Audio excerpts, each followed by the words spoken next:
Está reaberta a sessão. Eu comunico aos colegas que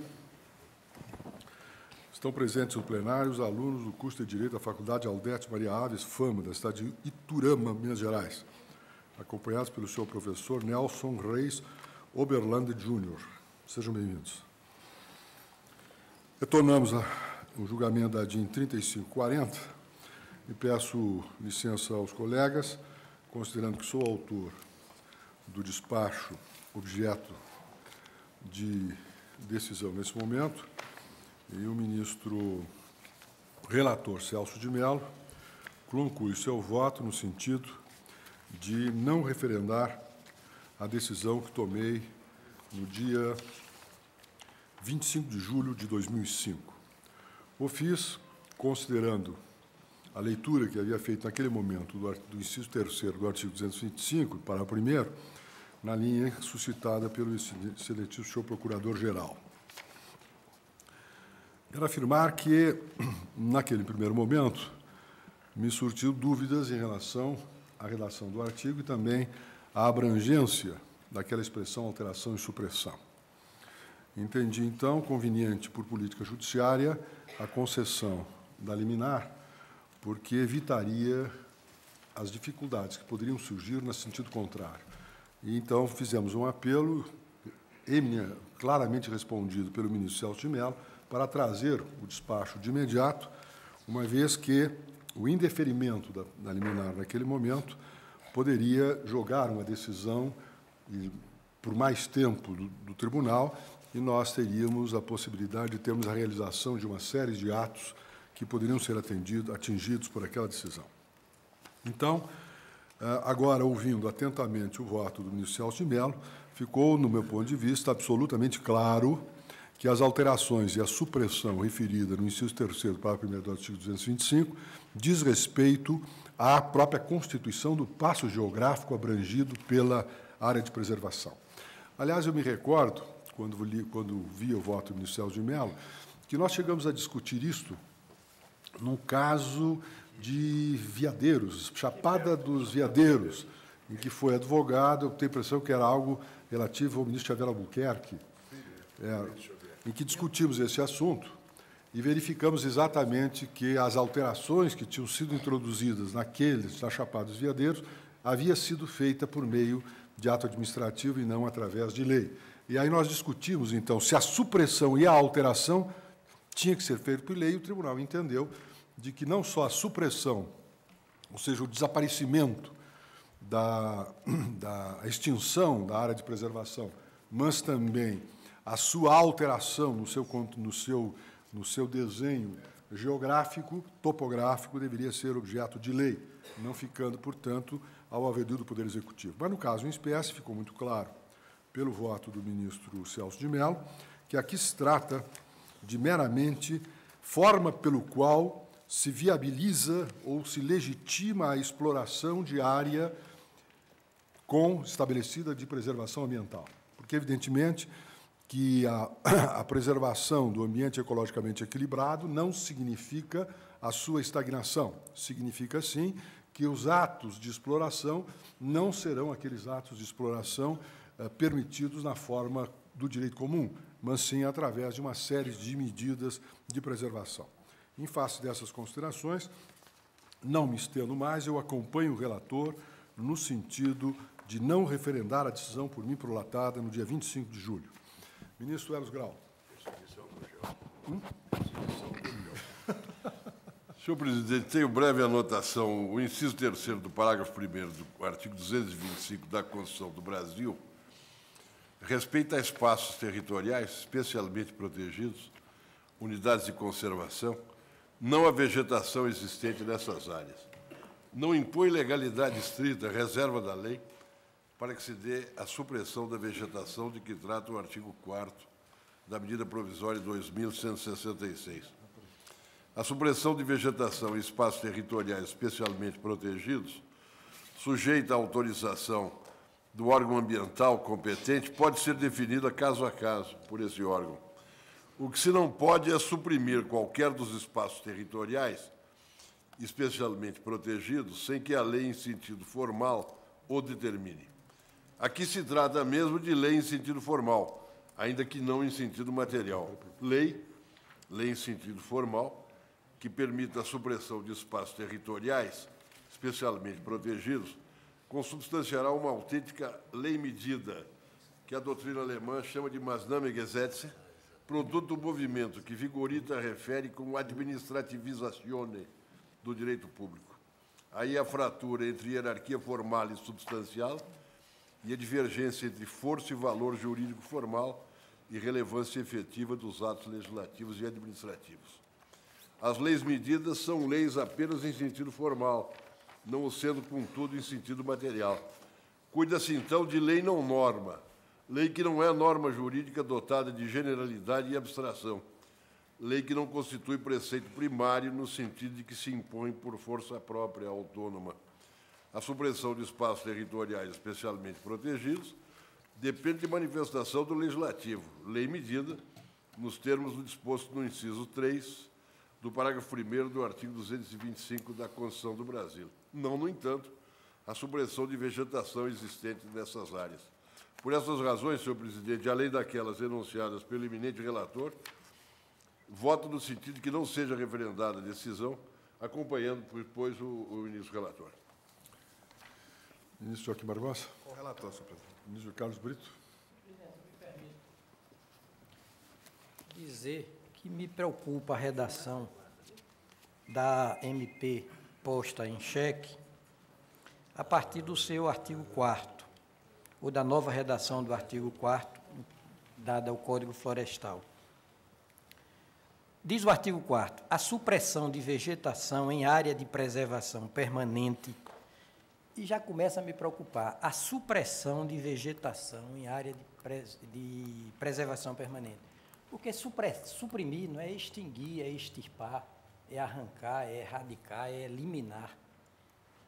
E vegetação o que é? Não é uma árvore, não são duas árvores, é coletivo de vegetal. Então, é todo um conjunto de espécimes botânicas. De repente, fica o Poder Executivo autorizado, os órgãos administrativos e entidades de caráter administrativo, autorizados a seu talante processar esse tipo de supressão, definindo cada órgão em administrativo próprio as situações de utilidade pública ou interesse social. E aqui eu me lembro do seguinte, quando se trata de desapropriar um bem individual, notadamente um imóvel, quem define, quem lista as hipóteses de interesse social, de utilidade social, de necessidade pública, é a lei formal. Não autoriza caso a caso, né? E aqui não. Não tem como fazer. Aqui tudo fica a critério das entidades administrativas com um agravante, que me parece um agravante. Diz o parágrafo 1º, a supressão de que trata o caput deste artigo dependerá de autorização de que órgão ambiental? Do Estado, de órgão ambiental estadual, que só necessitará de anuência prévia de órgão federal ou municipal quando couber. Ou seja, eu entendo que a lei é excessivamente leniente. Não é? O caráter concessivo da medida provisória me assusta. Eu tentaria, se Vossas Excelências entenderem assim, dar uma interpretação conforme. Me preocupa muito o problema da desertificação no Brasil, porque se nós suprimirmos de uma área de preservação permanente, como está aqui, a própria vegetação pode ser total. Eu pergunto, o que sobrará dessa área de proteção especial sem a sua vegetação? Claro que não se erige em área de proteção especial um espaço geográfico simplesmente a partir de sua vegetação, há outros elementos. Nós sabemos que fauna, flora, floresta, sítios arqueológicos concorrem para isso. Mas essa redação assim tão radical, a supressão de vegetação em área de preservação permanente, somente poderá ser autorizada em caso de utilidade pública ou de interesse social, devidamente caracterizados e motivados em procedimento administrativo próprio.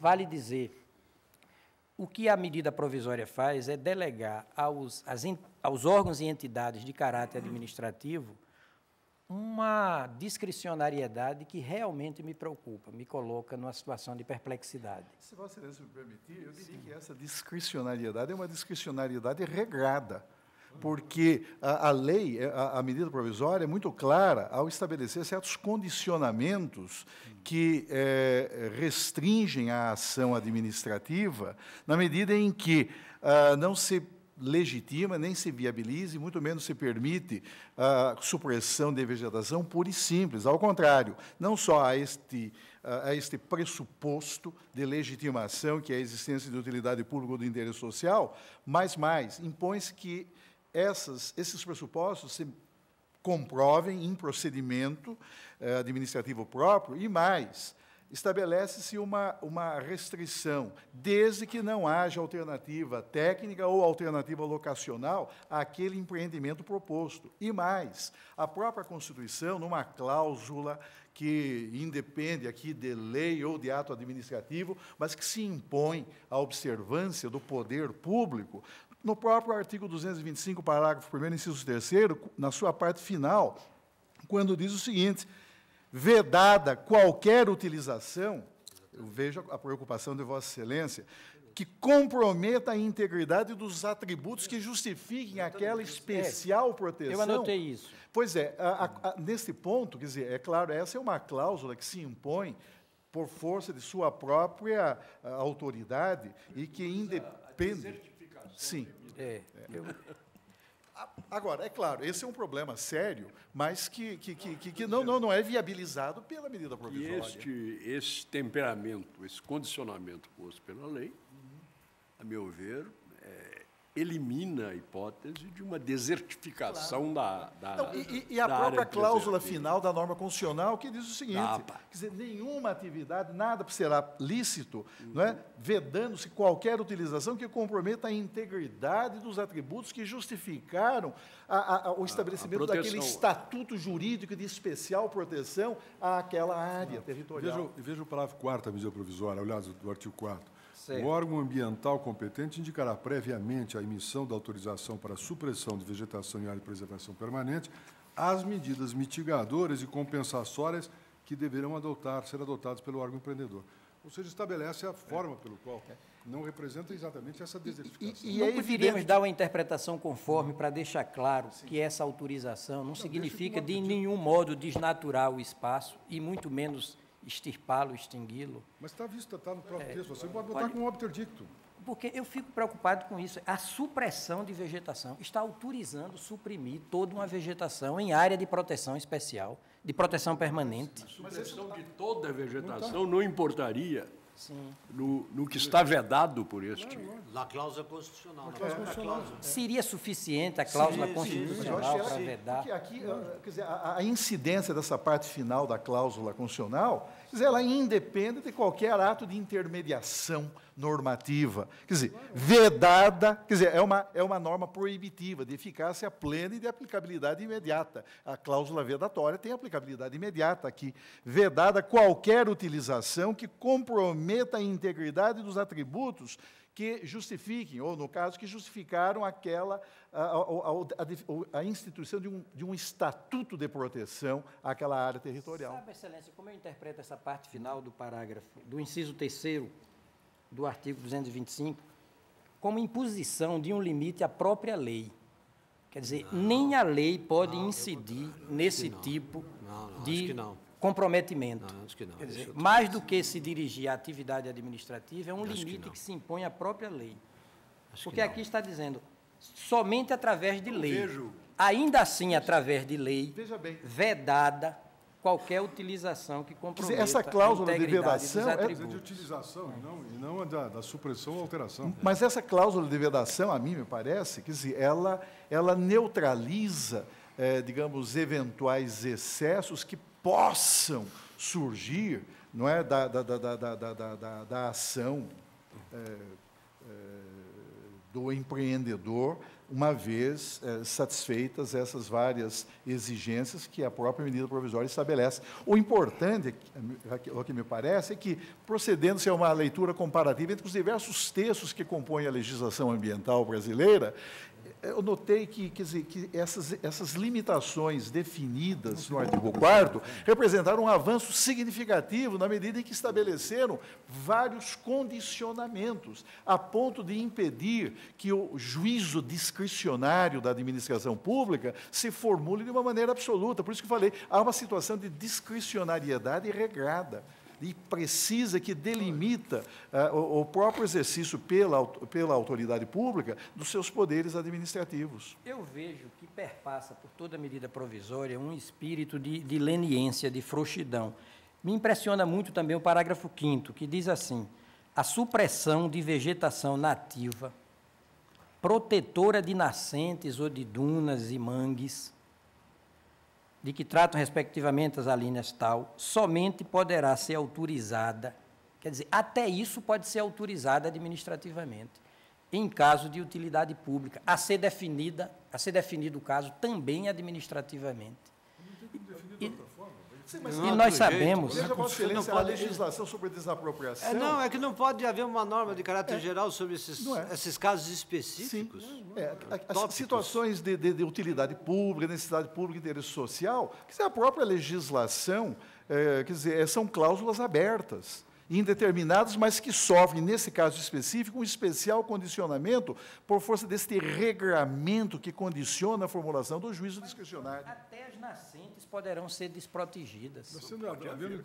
Necessidade. Quer dizer, a vegetação protetora de nascente pode ser também supressa. Mas por que a priori não podem ser supressas? Porque você não está sustentando que a priori não pode ser não, supressa? essas vegetações protegem nascentes, cursos d'água, Isso é examinado caso por caso. dunas. Exatamente por ele. Mas tem que ser estabelecido caso por caso, porque senão Vossa Excelência estabelece uma proibição de caráter geral, não se pode mudar nada.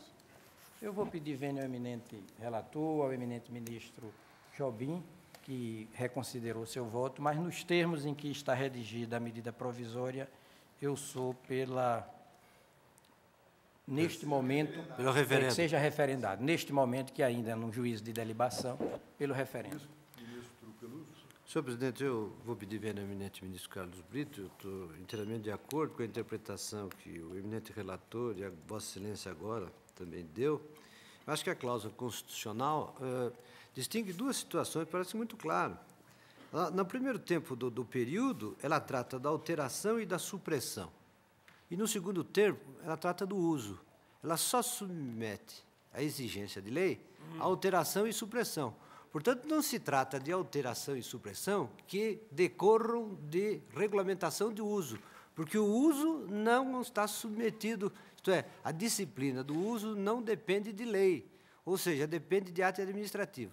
Isso, a mim, me parece que corresponde, vamos dizer, à racionalidade da norma, em primeiro lugar, porque, de outro modo, como os eminentes advogados que sustentaram da tribuna demonstraram, pode inviabilizar uma série de projetos, de atividades e obras de interesse público e de caráter urgente, depender de regulamentação, de autorização ou de licenciamento, mediante um ato do Legislativo, Vossa Excelência acha que não é lei em sentido estrito, mas, enfim, que tem toda a tramitação e que leva tempo.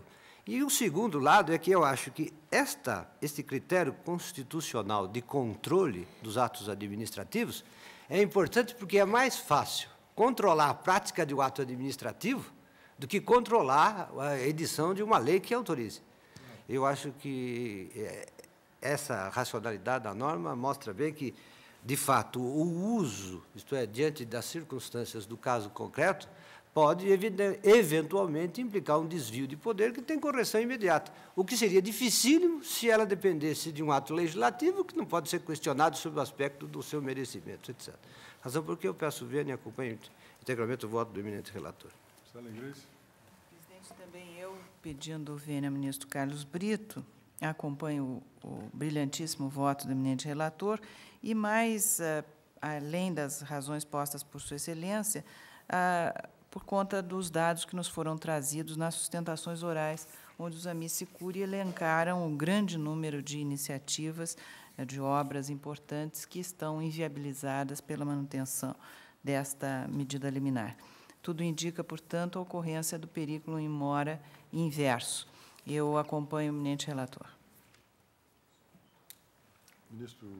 Presidente, no processo objetivo, todos nós sabemos que a causa de pedir é aberta. O pedido, sim, deve ser específico, deve ser claro, deve ser formulado pela parte. E essa causa de pedir aberta, ela é linear, tanto faz defrontar-se o plenário com o julgamento de fundo da ação direta de inconstitucionalidade, com também pedido de concessão de medida cauteladora ou referendo, proposta de referendo, e a proposta, penso que não foi nesse sentido, nem do relator, e agora com reajuste de Vossa Excelência, de referendo do ato praticado. Faço esse registro para entender de início que não havia campo à atuação do chefe do Poder Executivo disciplinando uma matéria que pode implicar um prejuízo projetado no tempo, um prejuízo irrecuperável, pelo menos, sem que se conte com a passagem dos anos, disciplinar essa matéria, como se urgência e necessidade concorressem para a alteração de um código em vigor há muitos anos, mediante medida provisória. Creio que temos, de início, um vício formal na normatização da matéria. O tema, evidentemente, deveria passar, considerado o conteúdo da medida provisória, passar mediante projeto de lei pelos representantes do povo brasileiro, os deputados federais, e pelos representantes dos estados, os senadores. Os efeitos não são precários e efêmeros da medida provisória. Os efeitos são efeitos que...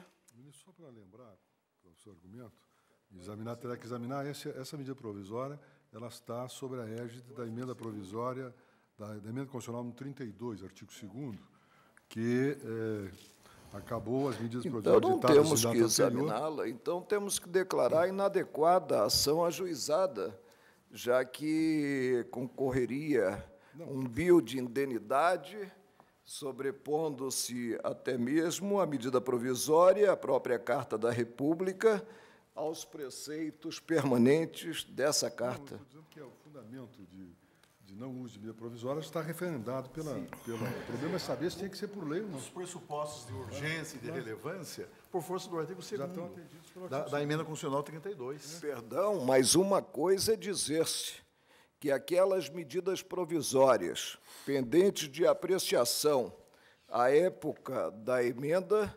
passariam a viger por período indeterminado.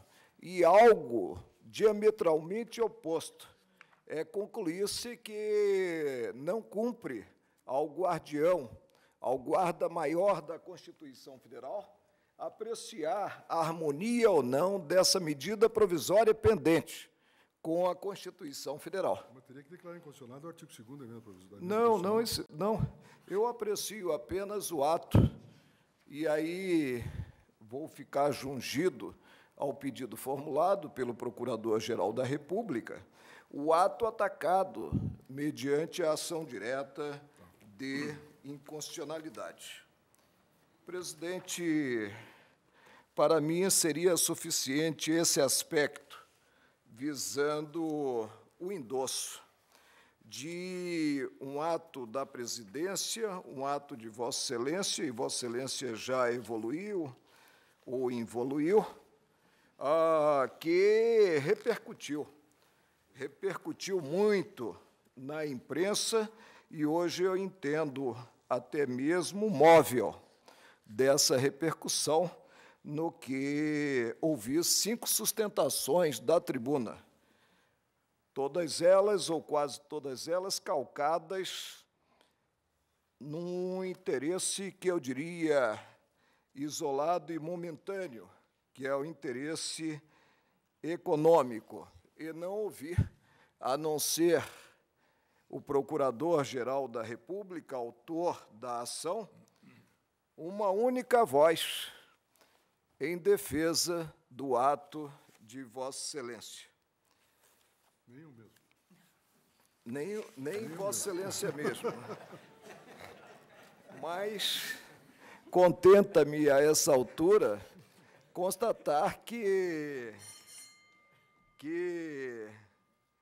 surgiu no plenário o ponto de vista de um dos integrantes, do ministro Carlos Aires Brito, no sentido do referendo, em que pese Vossa Excelência haver excomungado o próprio filho, o referendo da liminar deferida por Vossa Excelência.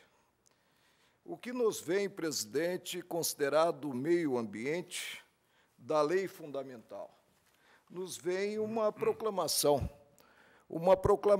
das mais salutares, que é a proclamação da cabeça do artigo 225. Todos têm direito ao meio ambiente ecologicamente equilibrado, bem de uso comum do povo e essencial à sadia qualidade de vida, impondo-se ao poder público e à coletividade o dever de defendê-lo e preservá-lo para as presentes e futuras gerações. E aí nós temos que o parágrafo 1º revela balizamento a ser observado pelo poder público. E aqui vislumbro o poder público como poder público administrativo, como poder público legislativo, como poder público estampado na atuação do próprio judiciário. Nós constatamos que incisos e parágrafos desse artigo 225 remetem à lei. E essa benção geral que, toda vez que a carta alude à lei, é a lei no sentido formal e material. Não se contém referência ao instrumental que faça às vezes da lei, como a própria medida provisória. E jamais o Supremo Tribunal Federal assentou que é possível a regulamentação da Constituição Federal mediante medida provisória. E aí nós temos que, nesses parágrafos e incisos, há diversas remessas à normatização pura, diria pura, porque deve emanar do poder que tem a incumbência como atividade essencial de normatizar. E há dispositivos que versam sobre lei geral e outros sobre lei que deve ser específica, eu diria quase que especial, melhor rotular como lei específica. Assim é que, por exemplo, o parágrafo 6º, vou começar do último parágrafo do artigo 225, consigna que as usinas que operem com reator nuclear deverão ter sua localização definida em lei federal, sem o que não poderão ser instaladas. Aqui se tem a necessidade de uma lei específica, que se refira, portanto, à localização de uma determinada usina que opere com reator nuclear. Da mesma forma, nós constatamos a existência do inciso 7 do parágrafo 1º do citado artigo, proteger a fauna e a flora, vedadas na forma da lei práticas que coloquem em risco sua função ecológica, provoquem a extinção de espécies ou submetam os animais à crueldade. Também a lei aqui é uma lei abrangente. No inciso 4º, há referência à exigência do poder público, na forma da lei, para instalação ou atividade potencialmente causadora de significativa degradação do meio ambiente, estudo prévio de impacto ambiental, também cuidando-se do território como um grande todo, a que se dará publicidade. Uma lei, portanto, específica, direcionada a viabilizar a instalação de obra ou atividade potencialmente causadora de dano. E vem o inciso que está ligado à medida provisória. E aí eu volto ao parágrafo. Incumbe ao poder público definir em todas as unidades da federação espaços territoriais e seus componentes a serem especialmente protegidos, sendo a alteração, uma vez definidos esses espaços, e eu imagino que a definição ocorra mediante lei, sendo a alteração e a supressão, alteração dos espaços e a supressão dos espaços, alteração, portanto, que não implica o afastamento peremptório, e aqui nós temos o conectivo E, entre o vocábulo alteração e supressão, permitidas somente, diria eu, não através, porque não se atravessa coisa alguma, somente mediante lei, vedada qualquer utilização que comprometa a integridade dos atributos que justifiquem sua proteção. O preceito está direcionado a ter-se necessariamente a edição de uma lei que, apreciadas as circunstâncias envolvidas no projeto respectivo, abre exceção à preservação, à intangibilidade do espaço territorial que se tenha como protegido, como de preservação do meio ambiente. O vocábulo alteração tem significado vernacular próprio. E o legislador constituinte de 1988, ele não estabeleceu aqui exceções quanto ao objeto dessa mesma alteração. Vale dizer, ele não estabeleceu uma gradação quanto à modificação a sofrer o estado ou o espaço territorial preservado. Presidente, não posso dizer que onde a lei fundamental exige a existência de uma lei, excepcionando algo que para mim salta aos olhos, que é a integridade ambiental, nos seus mais diversos aspectos, é possível ler-se que a disciplina para uma alteração, e a alteração quanto à vegetação, a supressão da vegetação é substancial, possa ocorrer mediante medida provisória. E o que é pior, é que a medida provisória em si não encerra por si mesmo a alteração. Ela revela algo que foi rechaçado pela Carta de 1988, ou seja, uma delegação ao Poder Executivo.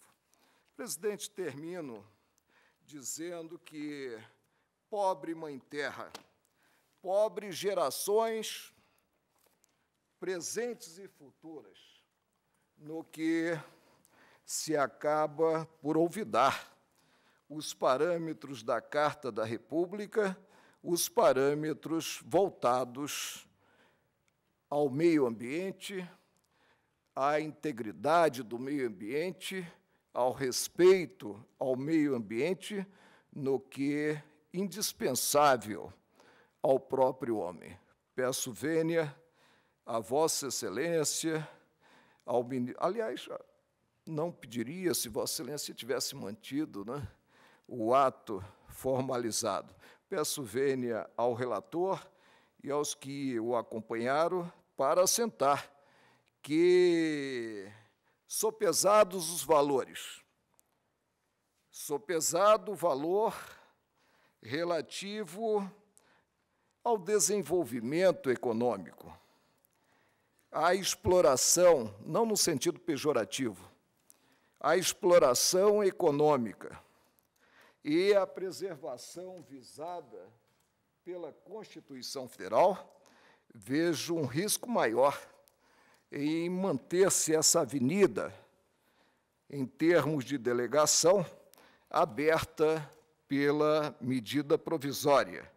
E, repito, se a medida provisória vier a ser rechaçada pelo Congresso, o mal já estará consumado, e o fato consumado no Brasil tem um efeito incrível, né, em termos de alteração que a Constituição Federal visa a afastar, que é a alteração do meio ambiente com a supressão da vegetação. A vegetação é indispensável.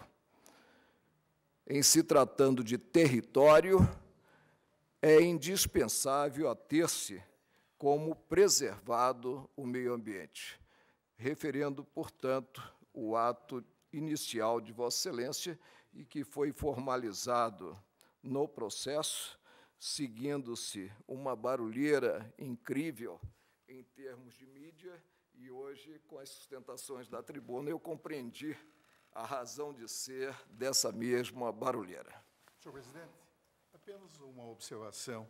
Eu entendo que os pressupostos que legitimam a edição pelo Presidente da República da medida provisória estão presentes na espécie. De um lado, é inquestionável a relevância da matéria objeto de normação nessa medida provisória. De outro lado, a situação de urgência, que, na verdade, se prolongou por um certo período de tempo, em face da própria inércia do Congresso Nacional em apreciar a medida provisória, tanto que isso motivou a formulação do artigo 2º, constante da Emenda Constitucional 32, mas a situação excepcional que pode justificar o exercício pelo presidente do seu poder normativo primário está presente, especialmente se considerarmos o que não constava da legislação ambiental antes da edição desta medida provisória.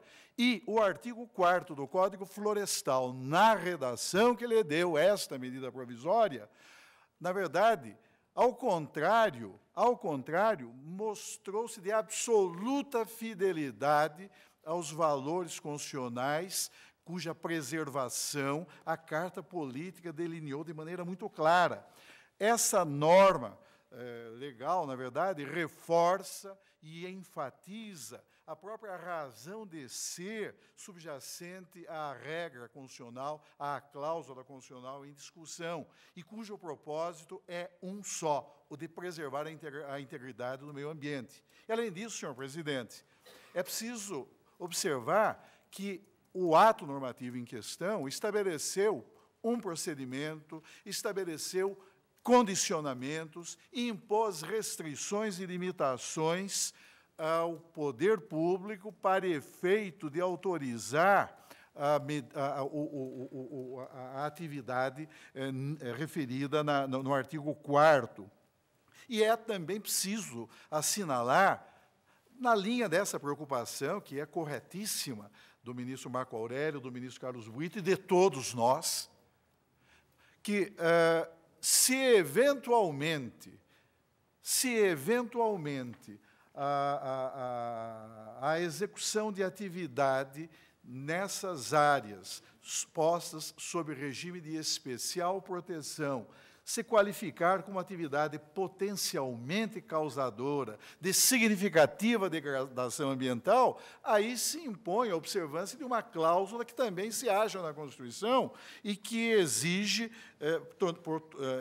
tornando-o imprescindível, até mesmo, se for o caso e quando for o caso, o estudo prévio de impacto ambiental. Basta verificar o que diz o artigo 225, parágrafo 1º, inciso 4º da Constituição, até mesmo para neutralizar situações de cuja realidade possa resultar um significativo comprometimento no meio ambiente, desde que se cuide de atividade potencialmente causadora a ser executada naquele espaço territorial juridicamente protegido.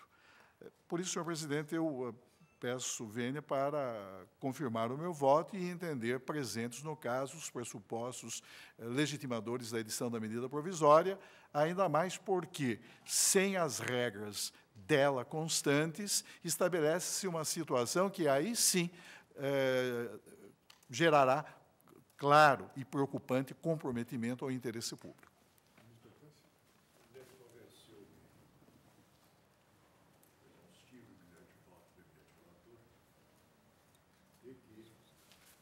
A medida provisória questionada não ofende, Sua Excelência diria, neste mero juízo de delibação, e eu fico imaginando que será o juízo mais profundo, o inciso 3 do artigo 225, parágrafo 1º. E mais, Sua Excelência já o demonstrara e acaba de insistir no ponto que muito me impressionou, de que, na verdade, estamos tratando essa medida provisória como se ela estivesse isolada. E, na verdade, ela veio substituir redação original do Código Florestal, muito mais aberta do que esta medida provisória. O que elide também, com todas as vênias, o argumento de que lhe faltaria a urgência para a decretação. Eu acompanho o voto do eminente relator com as vênias devidas aos ministros Carlos Brito e Marco Aurélio para negar referendo a decisão contrária. Reportamos o resultado. O tribunal, por maioria, negou referendo a liminar concedida e, portanto, a revogou nos termos do voto do relator, vencidos os ministros Carlos Brito e Marco Aurélio. Ministra Ellen Grace, recurso extraordinário 206.069. Requerente Estado de São Paulo e requerido Fanavite, Fábrica Nacional de Vidros de Segurança Limitada, haverá sustentação oral. Senhor presidente, trata-se de recurso extraordinário pela linha A, contra acórdão do Tribunal de Justiça de São Paulo, que, em mandado de segurança, considerou indevido o recolhimento de ICMS quando do desembaraço aduaneiro na importação de equipamento destinado ao ativo fixo da empresa em operação de arrendamento mercantil, leasing. O acórdão recorrido consignou: não existe dúvida de que a res, objeto da transação, permanece no ativo fixo do arrendador, como tal contrato permite que, ao final da locação, o arrendatário adquira o bem, aí, então, incidiria o imposto pleiteado pela Fazenda do Estado.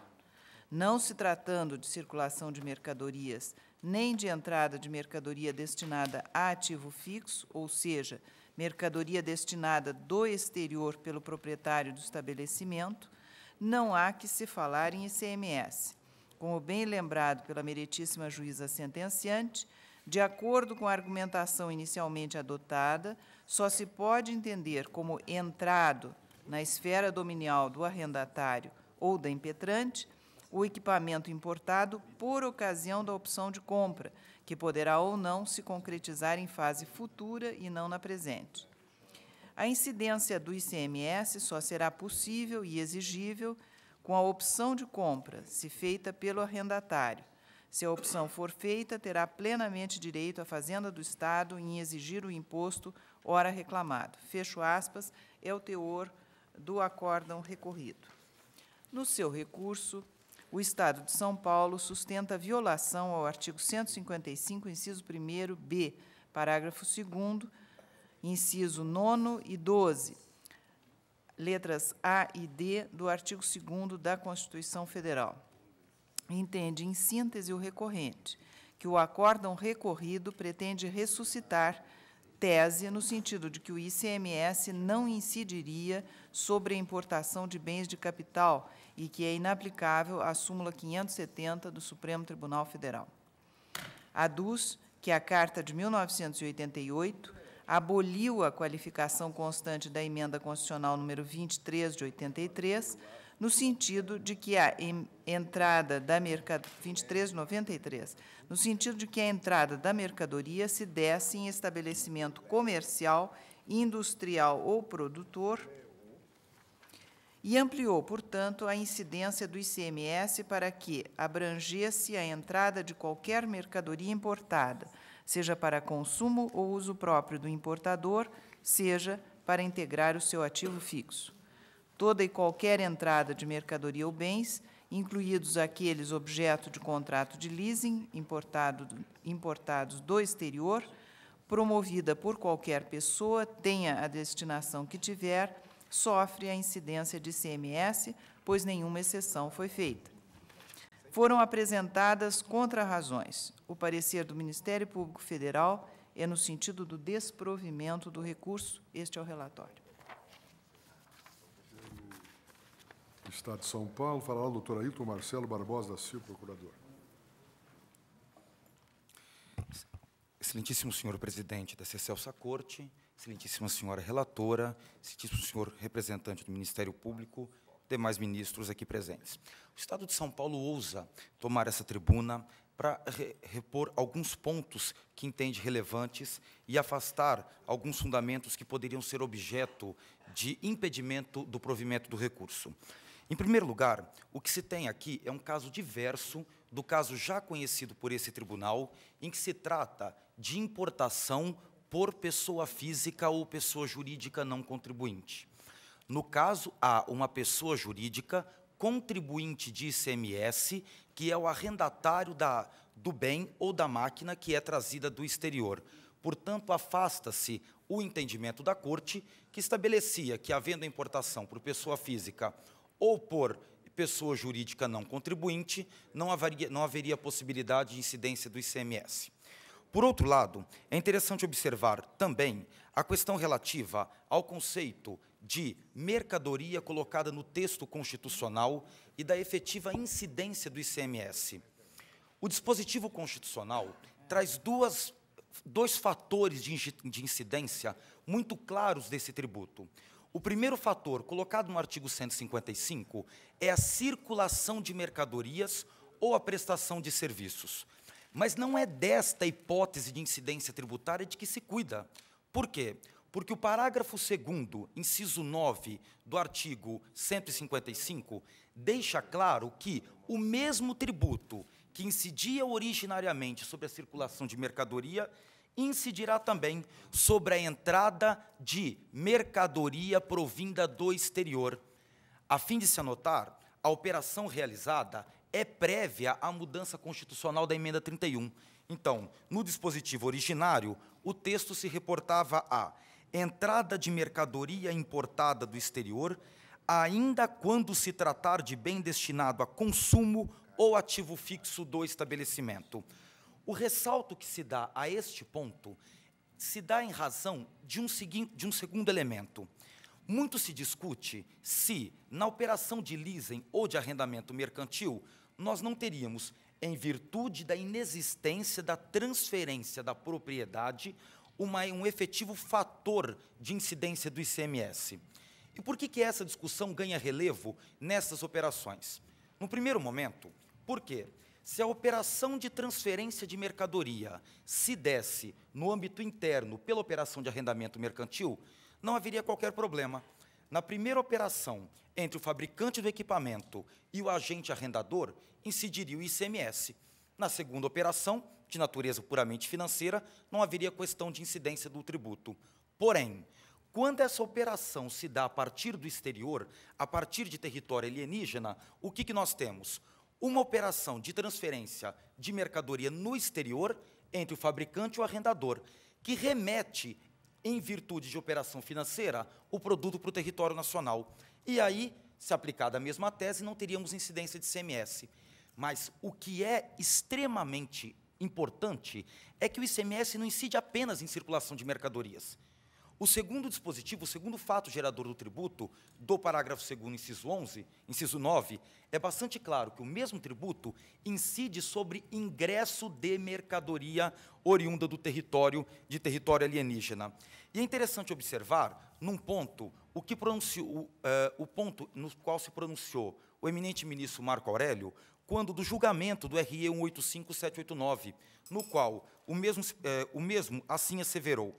Em síntese, somente ocorre a aplicação do dispositivo quando se cuida realmente de importador que seja contribuinte do ICMS, satisfeito, portanto, o dispositivo. E, não importando se esse produto ingressa como mercadoria ou como bem, porque, senão, qualquer alteração no nomen iuris do processo de importação alteraria a qualificação tributária e impediria a incidência do ICMS. Essas seriam, brevemente, as razões pelas quais o Estado de São Paulo entende que, ao se tratar de importação, mesmo que por arrendamento mercantil, de bem ou mercadoria destinada a contribuinte do imposto do ICMS, não há por que se fugir da ótica e da incidência desse tributo. Até porque, sendo ele um contribuinte, nós teremos plena aplicação do princípio da não cumulatividade, no qual ele vai recolher aquele tributo, inseri-lo na sua conta fiscal e depois creditar-se dessa tributação mais à frente. Aspecto econômico, sei que não puramente jurídico, mas de extremo relevo, nenhum comerciante compraria máquinas de alto custo dentro do território nacional, seria mais barato fazer a importação. E segundo argumento, que tem que ser afastado, porque é um argumento que absolutamente destoa da realidade.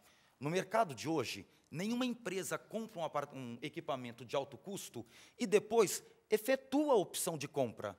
Paga-se $1 milhão por um equipamento que, ao final de 5 anos, é obsoleto, ultrapassado, antiquado e verdadeira sucata. Fazer a opção de compra simplesmente pelo preço da mercadoria ou pelo preço do aço empregado na sua fabricação não seria, de forma alguma, respeitar o ditame constitucional de incidência do tributo em hipóteses como tais. Era isto o que o Estado de São Paulo gostaria de ressaltar neste caso, que ora se apresenta ao plenário dessa Corte. Obrigado.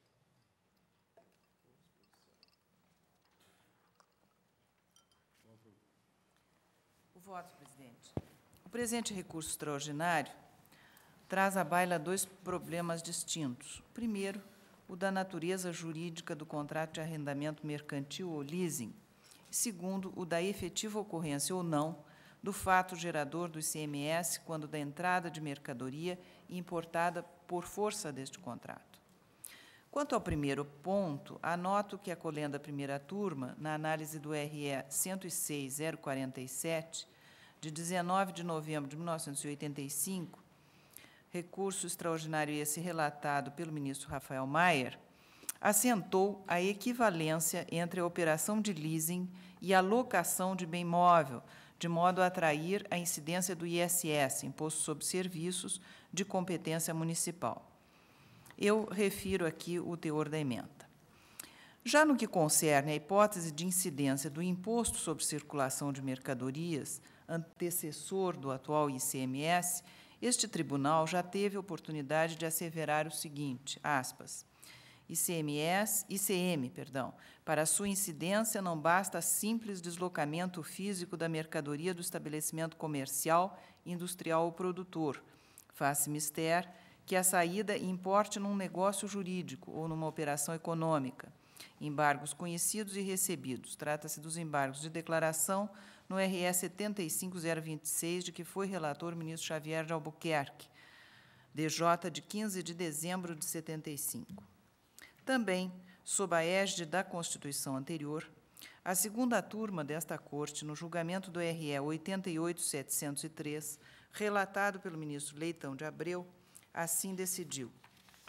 Imposto de circulação de mercadorias, importação de bens destinados a arrendamento mercantil, leasing, não incidência do imposto, conforme precedentes do Supremo Tribunal Federal.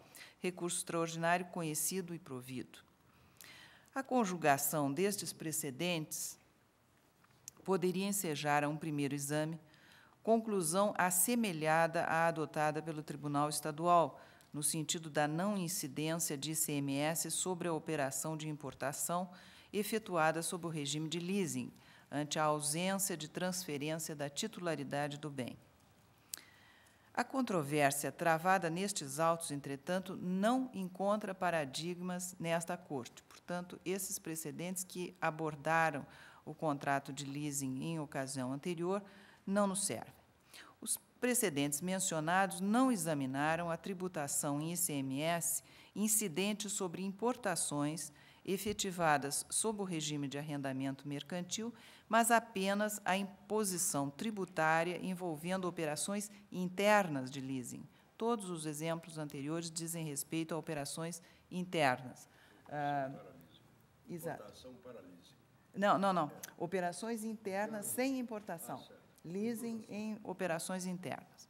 No primeiro julgado, aqui referido, aquele de lavra do ministro Rafael Maier, discutia-se a tributação de operação de leasing realizada no mercado interno brasileiro, efetivada entre arrendador e arrendatários sediados no Brasil. Daí o aprofundamento das teses perquiridoras da natureza jurídica do contrato de arrendamento mercantil para saber se a operação ajustada nestes termos estaria caracterizando prestação inserida no rol da lista de serviços do ISS, ou então uma operação financeira ensejadora da cobrança do IOF de competência federal. Aqui, presidente, nestes autos, a controvérsia refere-se à incidência do ICMS sobre importação de equipamento técnico, cuida-se, no caso, de um forno elétrico destinado à recuperação de vidros planos, a ser incorporado este equipamento ao ativo fixo do contribuinte e que foi adquirido sob o regime de leasing firmado entre arrendatário brasileiro e instituição arrendadora sediada no exterior. Considero igualmente inaplicável o